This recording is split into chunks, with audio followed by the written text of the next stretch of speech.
Hello ma'am, welcome to my channel. Ma'am ngasi morok ki achar semba yeng minasi.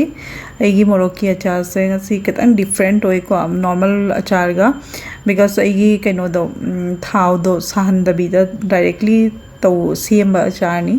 jamna hau riya ba ina mi gi jum da charak pa ina hang ba kamai recipe no na how man gi da moina hai ba thau do sahan da bi da to bani ai aduge ai jum da so ina try to bani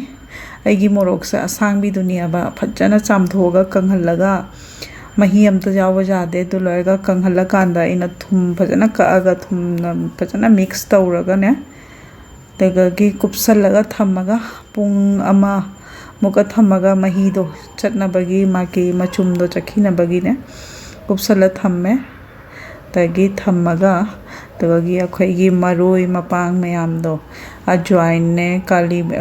ꯑꯖꯋꯥꯏꯟꯒ ꯍꯪꯒꯥꯝ ꯃꯔꯨ ꯌꯦꯜꯂꯣꯒ ꯒ꯭ꯔꯤꯟꯒꯗꯨꯒ ꯑꯗꯨꯃꯥꯏꯅ ꯀꯩꯅꯣꯒ ꯐꯗꯤꯒꯣꯝ ꯃꯔꯨꯒ ꯖꯤꯔꯥꯒ ꯃꯦꯊꯤꯒ ꯑꯗꯨꯒꯤ ꯀꯂꯣꯟꯖꯤ ꯈꯤꯇꯪ ꯍꯥꯞꯄꯒ ꯃꯌꯥꯝꯗꯣ ꯈꯤꯇꯪ ꯈꯤꯇꯪ ꯁꯥꯍꯜꯂꯒꯕ ꯑꯩꯅ ꯈꯤꯇꯪ ꯇꯛꯈꯥꯏꯔꯦ ꯇꯛꯈꯥꯏꯔꯒ ꯁꯤꯒꯤ ꯃꯍꯤꯁꯨ ꯂꯣꯏ ꯀꯪꯉꯦ ꯀꯪ ꯂꯣꯏꯔꯒ ꯑꯩꯒꯤ ꯃꯔꯣꯏ ꯃꯄꯥꯡ ꯃꯌꯥꯝꯗꯣ ꯃꯤꯛꯁ ꯇꯧꯔꯦ हल्दी खितंग जायखं खितंग हापे तै मोरोक खितंग हापे फदिगोम मरु जीरा खितंग का दगी अजवाइन मेथी दे हंगाम मरु अगी मरोय मपांग से दगी हिंग सु खितंग हापे हिंग हापगा महाव जामना हेलेना हिंग सु करा हापी दु मयाम दो फज्जाना मिक्स तौरगने अइना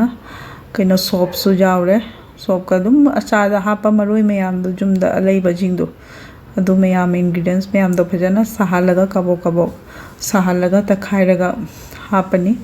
सो मयाम से फजना मिक्स तौरगा तगगी लास्ट ताइना थुम कइनोसु खतंग हापे थुम दुना बिकॉज कइनो तौबगी हाइदि असाइदि हापख्रबनी अबाइगी थुमदो तोमत सोइना खितंग हापे कइगिनो हाबदा कइनो तौबदो मरोई मयाम हापकपगिने खितंग कइनो वालगा अचार से थुम खितंग हेलगा हावबनियाबा अदुगी अइना जामनदी हापत्रे लास्ट दा थुम खितंग का चाइसल्ले देन कइनोगी हजिकी विनेगर से अदो हापे हापगा अखोगी डायरेक्टली अचा थाव से असी हापतोनी मयाम अखोई साहलगा इंगहनबी नते डायरेक्टली अदुगी मनमदो अहिंगबगी मनमदो अदुगी जुगी जामना हावग्रे अइसे अइना सुमाइना खतंग विनेगर कइनोगा चामच अनि अमा हापगा लास्ट अच्छा थाव हापगा फजाना मिक्स तौरगा पुंग हादि अहिंग मुकने नादि वन डे मुका कुसलगा दुम थंबा थम्मा कांददि पूरा मा कइनोदो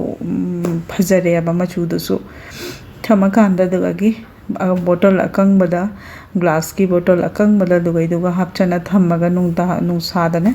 पुथोपीबा दगा कुइनागी चटकनी ma'am because vinegar हापनी कुइना थम्बा जाबनी हाउसो Haware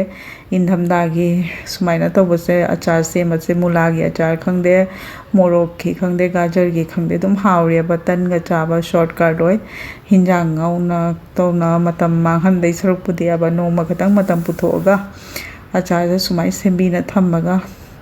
morning दा पबा ब्रेकफास्ट की तौबसे नंगी अबा दुनी मैम तो मैम दैना दुम शेयर तौनिंगना तौबनी हावबदुगा सिनी मैम अदुगी लोरमदागी मचू से यामना फजबनी सुमाइना नेक्स्ट डे की मचू से तो लाएगा बोतल दा हापीरगा एंजॉय तौबियो ma'am thank you so much everyone for watching my video ma'am